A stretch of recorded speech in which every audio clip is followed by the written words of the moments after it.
fiancé misled his parents about my family's relationship with Rose, causing a Thanksgiving disaster, and refuses to take responsibility. When I was about 4 years old, my parents introduced me to their friend, Rose.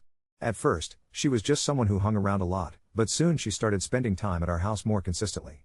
Eventually, Rose moved in with us. My parents and Rose were always incredibly close, almost inseparable, but as a little kid I didn't think much of it. Lots of the people I knew lived with family or friends, and it all just felt normal to me. As I got older, around my preteen years, my parents sat me down and explained that their connection with Rose wasn't just friendship. They were all together, not some sort of sister-wives thing or polygamy situation, but a different kind of love. Rose was in love with both my mom and dad, and both of my parents were in love with her. It was a little startling to process, but I adapted quickly, and honestly, so much remained the same in daily life. Rose kept helping me with homework, teaching me to ride my bike, showing up at every recital or big moment, and being there for me through the sad times too. The only noticeable change was that my parents and Rose would kiss each other sometimes in front of me, but it was always just little innocent pecks, nothing even remotely inappropriate. I always knew our family setup wasn't the typical one, but it never really bothered me. When my friends found out, most of them didn't care, though some of their parents were less accepting. Thankfully, by that age, independence meant we could see each other whenever we wanted, and it didn't adversely affect my social life. The only hiccups came up in a couple relationships. Twice, I dated someone who thought my family situation was just too odd to handle. But both times, that became clear early on, and I moved on quickly. For the last 3 years, I've been with my fiancé, and we've been engaged for 1. As soon as we got serious, I made a point of explaining my parents and Rose's relationship. He was totally fine with it.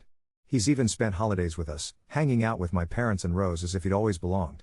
His own family lives across the country, so we haven't seen them much, only one trip since we started dating. The first time I was going to meet his family, I was really conscious about how to introduce my parents, Rose, and our family dynamic. I asked my boyfriend to talk to his parents ahead of time, to prep them and make things smooth. He reassured me that he did, and that his parents were perfectly fine with it. After that, whenever we saw them, Rose would come up in conversation here or there, and there was never a reaction, no confusion, no awkwardness. I took that at face value. Everything seemed cool. This year, for Thanksgiving, his parents finally managed to fly out and visit us. My fiancé and I were hosting, and of course, my parents and Rose were coming too. I didn't think twice about it, just happy to have everyone together under one roof. The day felt festive and warm as we cooked and caught up. But then something uneasy happened. I went to check on the food, and when I came back, the entire mood had changed. My parents, Rose, my fiancé, and his parents were all sitting stiffly, with the tension buzzing in the room. My fiancé looked especially irritated. I asked what was going on, but no one would tell me. Dinner became this incredibly quiet, awkward affair.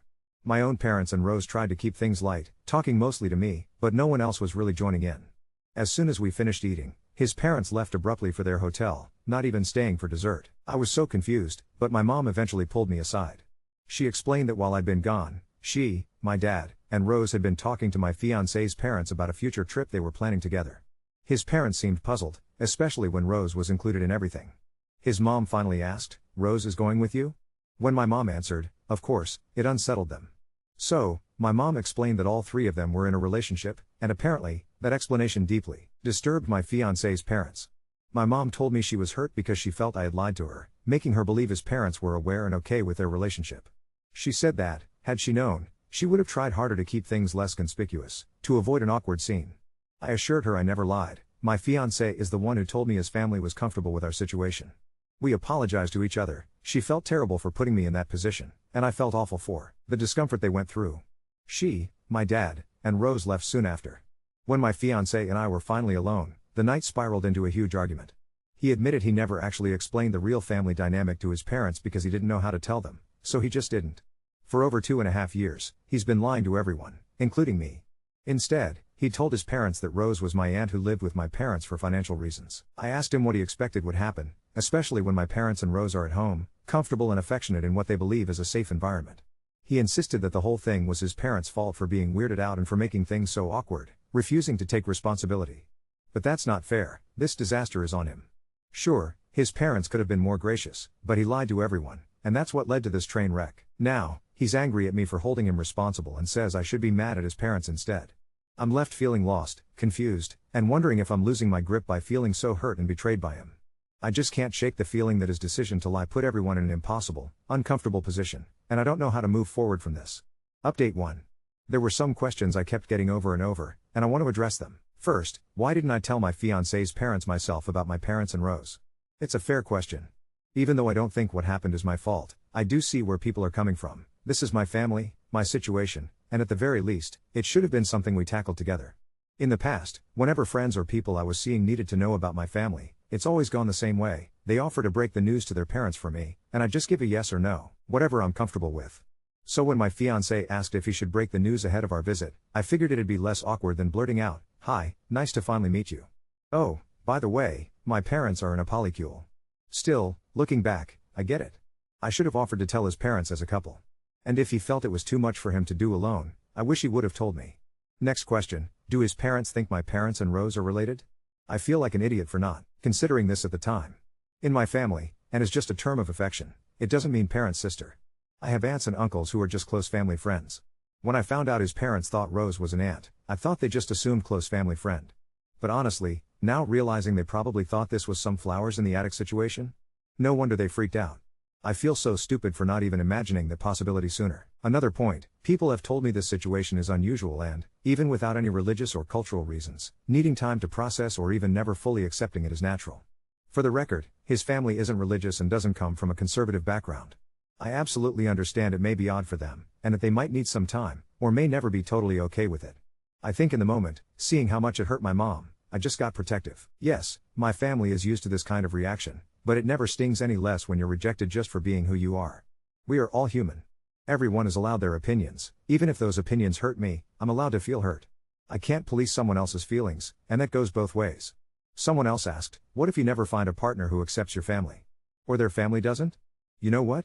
I don't need their family to accept it.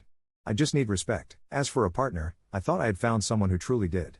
And even if I never did, I'd pick my family over anyone else, every single time. Here's what happened next. I realized the context they were missing, how none of them really knew the story, could be everything. Early this morning, I decided to reach out to his parents directly and asked if we could talk. They agreed, so I went to meet them for breakfast, just me. My fiancé and I still hadn't really spoken. The first thing I did was ask them to share their side of things. Just as I suspected, all the weirdness and judgment came from them assuming Rose was my mom's sister. Once I explained the real situation, I could actually see their relief. They totally understood, and even said they wanted to properly re-meet my family. That meant a lot to me. I didn't bring up the uncertainty between me and their son, it wasn't their problem. His mom did ask, though, so, he knew the truth this whole time and lied? I was honest. Yes, he knew. I told them maybe I should have double-checked he said something, but his dad actually interrupted. He said if his son promised to tell them, it was on him to do it. They both were really, genuinely disappointed. They said exactly what I'd been thinking. Even if he'd lied all this time, he should have stepped in when things went sideways, helped smooth everything over, or at the very least, grabbed me so we could handle it together. They felt really bad, but I made sure they knew it wasn't their fault. I completely get why they had such a weird reaction. The meeting ended positively and, even though we were all supposed to have lunch later, I just couldn't face it, so I told my fiancé to go without me. I gave his parents a heads up, and they truly understood. When my fiancé got back from lunch, he apologized. He said he just didn't know how to tell them, and kept putting it off, hoping it would come up naturally. I pointed out that it was more than just not telling them, he had actively lied. Of course they never suspected Rose was anything other than an aunt in my stories. He planted that lie himself. His apology was sincere, but then he told me how his parents had really let him have it, and I can't help but wonder if he would have apologized if they hadn't called him out first. I told him, if he felt uncomfortable, he should have told me and we could have navigated this together. Instead, he let it all explode, did nothing to clean it up, and took no accountability, until his parents forced him to. He made my parents and Rose look bad, made me look worse, and most of all, he lied to me and his family for 2.5 years. How am I supposed to trust anything he says now? I brought up a few examples people have given of why this is so significant. He went very quiet and said he understood, but he wants to try to rebuild things. He insists he's truly okay with my family dynamics, that he loves my family, and that he's sorry. It was just telling them that tripped him up. I want to believe him, but the truth is, once someone lies to you for that long, you never fully trust them again. He asked what we could do to fix this. I said I need time. He suggested counseling, which I told him I'd consider. We just started planning our wedding, but now, everything is on hold. I moved back in with my parents and Rose. I don't know if I can forgive him for this. I need to figure out if this is something I can actually live with going forward. Someone said, maybe this will be a funny story someday. Remember the Thanksgiving where your parents didn't know who Rose was? I honestly don't know if I'll ever get there. I love him. I really thought he was my person. I don't want to throw it all away, but I need space. If we move forward, counseling is non-negotiable. Even if we break up, I told him he needs therapy for his conflict avoidance. He didn't disagree. He also called my parents and Rose to apologize. They were civil, but I know they aren't happy. On the bright side, his parents invited my family to a do-over dinner before heading back to the West Coast, and with my blessing, they're going. Update 2. The do-over dinner actually happened, without me. I told my parents and Rose to go if they wanted, and they came back with that look people get when the ground they were braced to fall through turns out to be a step. My dad had a leftover to-go container and a story about my fiancé's dad accidentally setting a napkin on fire with a candle and everyone laughing and clapping it out with their palms. My mom said his mom took her hand, apologized for the way Thanksgiving felt, and then asked Rose about the trip like it was the most normal thing in the world. Apparently they even talked about hotels and flight times. When my mom said, "We can share the itinerary if you want," his mom said, "Please," and then added, "And next time, sit by me." Rose said it was awkward for a minute and then not awkward at all, which felt equal parts surreal and annoying because it could have just been like that the first time. His mom texted me that night and asked if I'd meet her for coffee before they flew out. I said yes. She showed up with no makeup and a scarf stuffed into her coat sleeve, like she'd dressed in a hurry, and hugged me like she'd known me longer than she has. She didn't talk around it. She said, "I can see you love our son. I can also see you have an actual family, and I don't want to be another person who makes that feel precarious." Then she told me something that felt like someone lifting the rug and showing me what everyone had been tripping on. She said he had told them, back in the spring, that I had a plan to make our wedding less confusing for people. She used the air quotes because she said he had. He told them I'd asked him to keep Rose out of the parents' photos for optics, and that she wouldn't be walking down the aisle with my mom and dad because we didn't want to make it a thing. He'd also told them we'd tone it down around his side and ease them into it for the kids, later. She asked if that was true. I just stared at her. I can't describe the particular mix of nausea and heat that happens when someone says out loud the exact thing you've been quietly terrified might be under all the other lies. I told her no. I told her the only thing we'd actually discussed was whether he wanted a big ceremony or a smaller one, and that the most I'd said about optics was that I didn't want any of us to feel like we were performing for Instagram. She closed her eyes like she was embarrassed, at him, at herself for believing him, at the whole situation, and said, "I thought so." She kept saying, "I know he's our son, but I'm angry with him." Then she said something that felt like a tiny exhale in my chest. "If you need me to be the person who tells him to knock it off, I can be that." I should have been that already. I think I fell a little in love with her in that moment, in the way you can love someone purely for showing you how to be brave. When I got home, he had 3 different counseling websites pulled up and a legal pad full of appointment times like a demonic little scheduler fairy. He looked exhausted. He said his parents had confronted him after the lunch, asked what else he hadn't told them, and he had to admit the aunt thing and the optics thing and a few other things that turned out to be not minor at all. He said he wanted to fix it. He cried. I cried. We booked an appointment with a couples therapist for the next day because when the universe hands you a cancellation slot, you take it. Therapy was disarming in the way therapy is when someone who doesn't know you says the exact right question before you've had time to compose the clever version of what you were going to say. The therapist asked him to explain what the plan was, in his head, on our wedding day. He started describing seating arrangements and how he thought maybe it would be easier if Rose sat with other family friends, so no one got confused, and my entire body clenched. The therapist didn't let him shrink it to logistics. She asked him, "Easier for whom?" He paused, like the thought had never been worded that plainly out loud, and then said, "My family." She nodded and said, "And what does it cost her?" He didn't answer. He didn't need to. I felt my face get hot and said, "It costs us being real." He put his hands over his eyes and cried into his palms like he wished he could climb inside them and live there. The therapist asked me what I needed in order to even consider moving forward. The only thing that came out, before my brain could edit it into something tidier, was, I need to know he's not trying to make my family smaller to make us fit. She set that down like a little paperweight on the table between us and looked at him. Then I asked him the question I think I'd been filming in my head since Thanksgiving. If we have kids, what do they call Rose? He looked at me, opened his mouth, and then shut it. I watched the calculation happen. I watched him want to give me the brave answer and want to give his parents the comfortable one. He said, "We could call her Aunt Rose to the outside world and Grandma at home?" It came out like a suggestion and an apology pretending to be a compromise. I think that was the moment something inside me sat down and put its head in its hands. We finished the session. He apologized in that blank way people apologize when what they can offer is sorry, not change. On the drive home, we didn't turn the radio on. When we got back, he asked if we could try again, if we could do a second session and he'd think about the question and give me a different answer. I told him I didn't need a rehearsed different answer. I needed the reflex to be different. I gave him the ring that night. Not in a dramatic toss, not on the floor. I put it in his hand and closed his fingers around it and said, "You will hate me if I ask you to be someone you're not, and I will hate myself if I let someone ask me to pretend my family isn't my family." He sobbed so hard he hiccuped. I cried on his shirt and left a dark spot the shape of a continent. It wasn't vindictive. It felt like finally admitting a bridge was out before you drive your lives off it. He slept at a friend's. I slept at my parents' house and woke up to Rose's coffee that tastes like love and a sticky note that said, "Eggs in the pan. Also proud of you." My mom put a blanket around my shoulders while I was still standing up. My dad said, "We can fix breakfast. We cannot fix other people." And then he scrambled eggs like he was auditioning for a role as comfort personified. His parents flew out the next morning. Before they left, his mom swung by with a foil-wrapped pie from the do-over dinner and a handwritten card. She said she was sorry for her part, that she was sorry for their son's part, that she hoped I'd keep in touch if I wanted to, and that if at any point I wished her to be the meddling mother who called him and said, "You don't shrink other people to keep your own life neat," she'd be that. I laughed in that wet way you do when crying and laughing are the same thing, and I told her she didn't need my permission to tell her son the truth. She said, "I know, but it feels right to ask you for it anyway. I don't know what happens now, long term. I know the immediate things. We canceled the venue hold.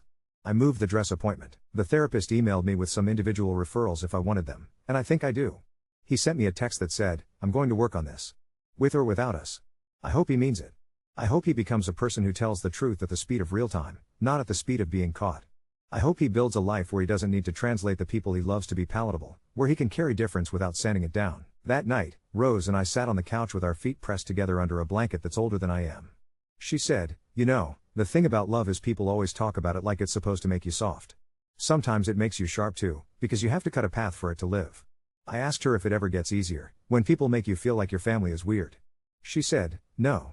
But you get better at not mistaking your home for a costume you can take on and off." Then she kissed the top of my head and asked if I wanted to watch something dumb and warm and predictable. We watched a baking show and bet on whose souffle would collapse. The trip my parents and Rose were planning is still on. His parents asked for the itinerary like they said they would, and my mom sent it. They texted back a bunch of airplane emojis and said they'd see them in March. That text felt like an alternate version of Thanksgiving where someone opened a window in the air, finally moved. Maybe that's the part that makes me breathe. I didn't lose my family. I didn't lose the possibility of people understanding us. I lost a version of a future that required me to make us smaller to fit in it. That hurt. It also feels like walking back onto ground that's actually mine. Update 3. 2 things happened in the space of 3 days that felt like someone tapping 2 different tuning forks in my chest. First, his mom texted and said, "We're taking the nieces to the botanical garden lights on Saturday. If you and your folks and Rose want to come, I think it would be good. He won't be there." It was the last line that made me say yes. I asked my parents and Rose and watched the 3 of them do that silent family math they do. Who needs what? How to be brave without pretending it doesn't hurt. And then my dad said, "I've always wanted to see how they make the trees look like the trees are dreaming." It was cold enough that all the kids looked like marshmallows in their coats. The lights were the ridiculous kind that make you feel like if you stand very still you might hear the bushes humming. His sister was there with her too, and for 2 minutes she had the tight smile people wear when they're trying to be 2 things at once. Then one of the kids tripped on absolutely nothing and did that slap hands down, look around, decide whether to cry thing, and Rose crouched without thinking and said, "You're okay, sweetheart," in her good for scrapes voice that has been fixing knees since before my knees existed. His sister's face softened like someone had handed her permission to put something heavy down. On the bridge that looks like a tunnel of constellations, the older niece, 5 going on CEO, slid her mitten into Rose's free hand and said, conversationally, like asking the time, "Are you grandma or aunt?" Rose looked at me. I looked at her. We both smiled in that way where your eyebrows get involved, and Rose said, "What would you like me to be?" The kid looked extremely serious, considered the question like a judge, and said, "Grandma Rose." And then it was just a thing that was true. The little one repeated it because that is the job description of a little one. His mom's eyes went shiny and she pretended they were shiny because of the cold. His sister said, "That seems right," and squeezed my arm. There was hot chocolate that scalded my tongue and a man in an LED reindeer antler hat who took our photo and managed to get everyone in it with their eyes open. His mom sent it to a new group thread on the spot entitled The Thread Family, Extended, Real. I didn't even know you could name a text chain on her phone. I didn't know I needed to see family and real matter-of-factly next to each other like that until it was there. Later, she printed the photo and brought it over in a frame that was somehow exactly our kitchen, not fancy, heavy in the hand, wood with a scuff on one corner. She said, "I didn't want you to feel like the record skipped and that was the only version of us you got." I put it on the shelf next to the clay camel I made in 2nd grade that looks like a very stoic potato. The second thing was a knock on the door. I recognized the way you recognize weather, from the rhythm. He stood there with a cardboard box and a jacket that made him look like every exhausted person in an airport. He had the key in his palm and the ring box on top of the box like an emblem. He didn't try to come in. He said, "I wanted to return your things, and I wanted to give you something that isn't mine to keep anymore." Inside the box were the little domestic ghosts you don't think about, charging cords I'd forgotten were his, 2 mugs we'd bought because they were exactly the size of our laziness, a sweater I thought I'd lost that still smelled like the detergent he uses that somehow always smells like new paper. On top of them was an envelope with 3 letters inside, all folded like he'd ironed them with his hand 100 times. One was to my parents. One was to Rose. One was to me. His letter to my parents said the right things in the way that doesn't sound like a template. He apologized without moving the furniture around to blame the room. He wrote that he understood that lying doesn't just bend a fact, it warps time, and that he had made our past look different than it was to people who mattered. He said he would be making calls to anyone he'd lied to, not for the performance of it but because he had learned what it cost when you outsource your discomfort and send the bill to someone else. He told my dad he would think about his breakfast line, what you can fix and what you can't, every morning for a while. His letter to Rose was short. It said, "I'm sorry for asking you to be an aunt when you are someone's grandmother." Rose read it twice, then put it on the fridge with a magnet shaped like a strawberry. She didn't say it out loud, but I watched it become part of the kitchen. My letter said he had told his grandparents the truth. He wrote out their dialogue in a way that made me feel like I was sitting on a corded phone in a Midwestern kitchen listening to it live. His grandmother had said, "Is she kind?" And he'd said, "Yes." She'd said, "Do her people love her?" And he'd said, "Yes." She'd said, "Then stop fretting and bring them by for pie." He also said he'd told his boss, who is the kind of person who says touch base with a straight face, and that his boss had nodded and said, "I don't understand it, but I don't need to understand your family to respect that it's yours," and then asked if he needed Friday afternoon for therapy. He wrote that the therapist had him doing the exact assignment that sounded like a joke and wasn't. Tell the truth at the speed of the moment, even when the moment is small.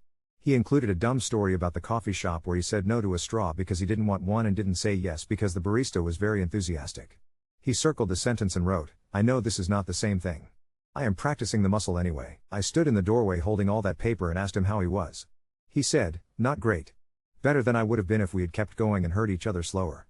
I asked him if he still thought it would be easier to seat Rose with family friends at a hypothetical wedding we were no longer having.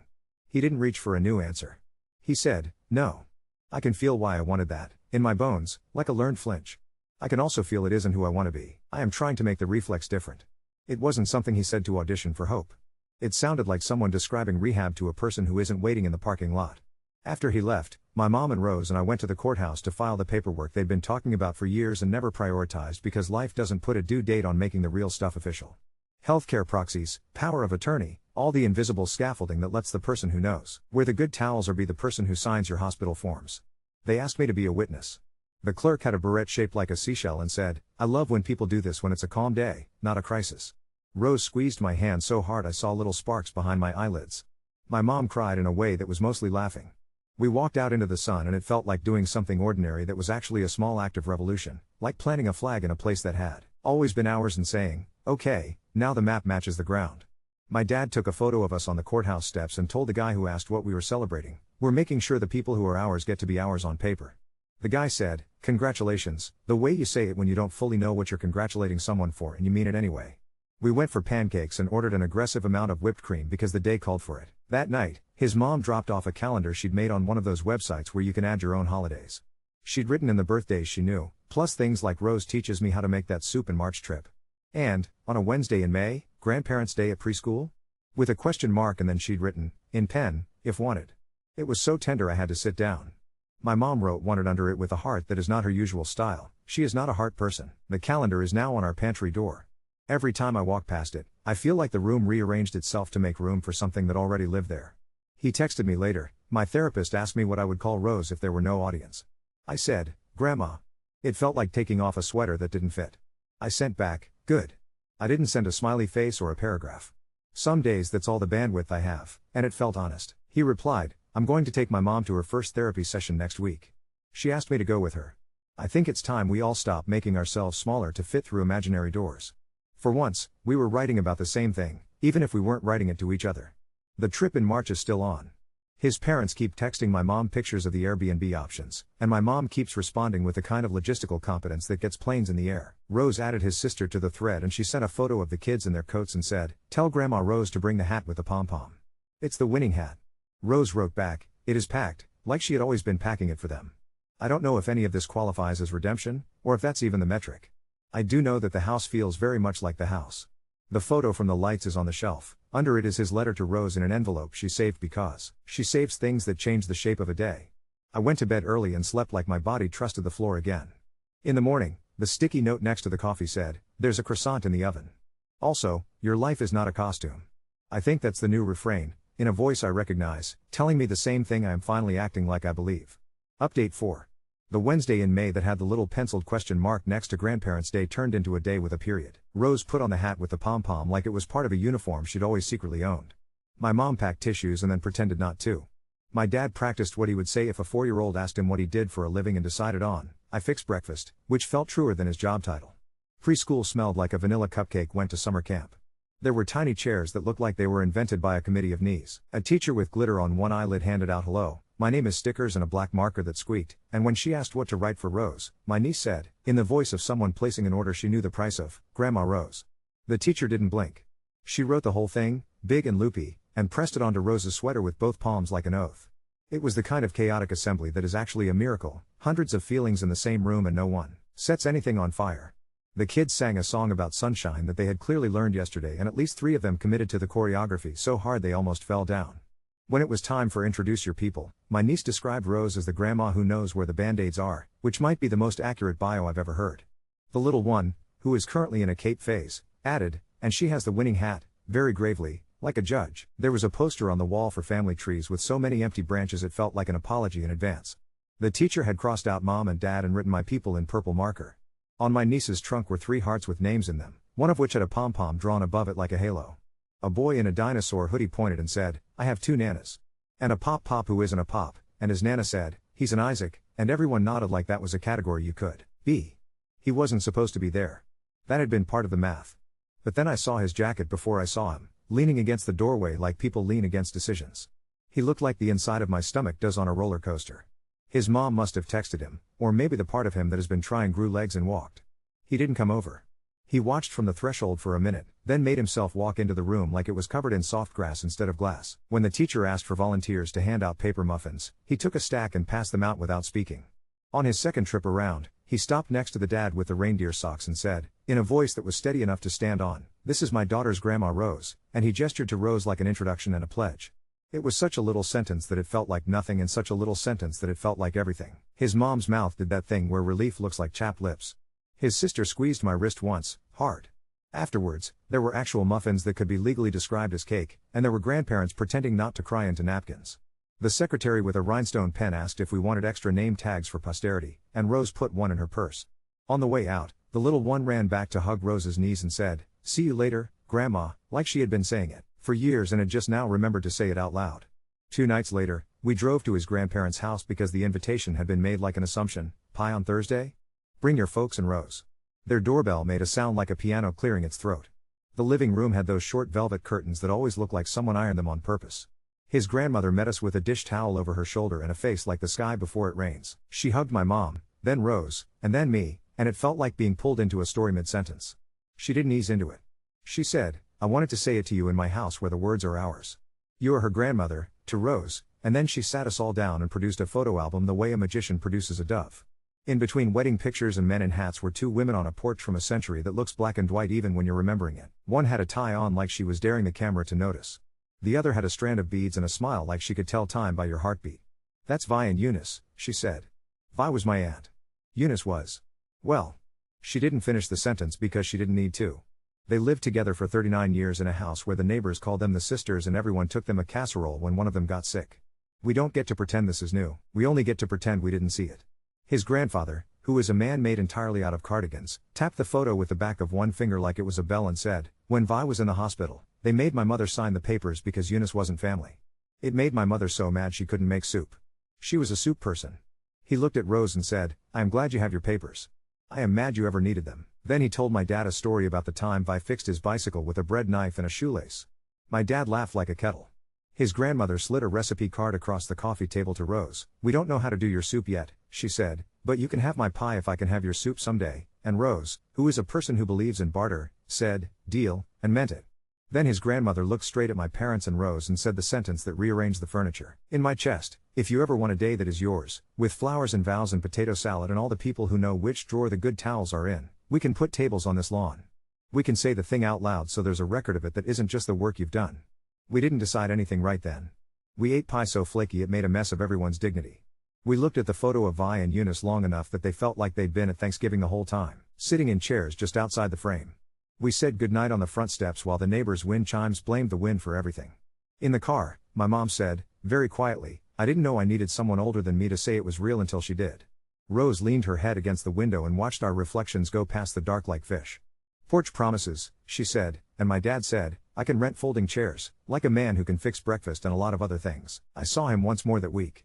Not at my door this time, but in the pharmacy aisle with the bandages, comparing sizes like he was choosing a future. He saw me, and we both did the polite human thing where you do not accidentally make it a scene. He held up a box of cartoon plasters for the nieces and then, unprompted, said, "Grandma Rose says the glitter ones don't stick," like a confession and a gratitude. I said, "She's right," and he nodded like he was learning a new alphabet letter by letter. There wasn't a speech in it. There was a man with a basket and a woman with keys, and it was okay. When we got home from his grandparents' house, Rose took the name tag out of her purse and stuck it on the side of the fridge next to the strawberry magnet. It says Grandma Rose in purple, the letter's a little wobbly from the ride. Below it is his letter, the one with the sentence about asking someone to be an aunt when she is a grandmother. Above it is the calendar with a new thing written in pen on a Saturday in July, porch promises? With a question mark, then the question mark crossed out and a period drawn in after it. The hat with the pom-pom is on the hook by the door. The sticky note by the coffee this morning said, "We own our nouns." I made breakfast. The house smelled like syrup and paperwork, which is to say it smelled like a life that fits.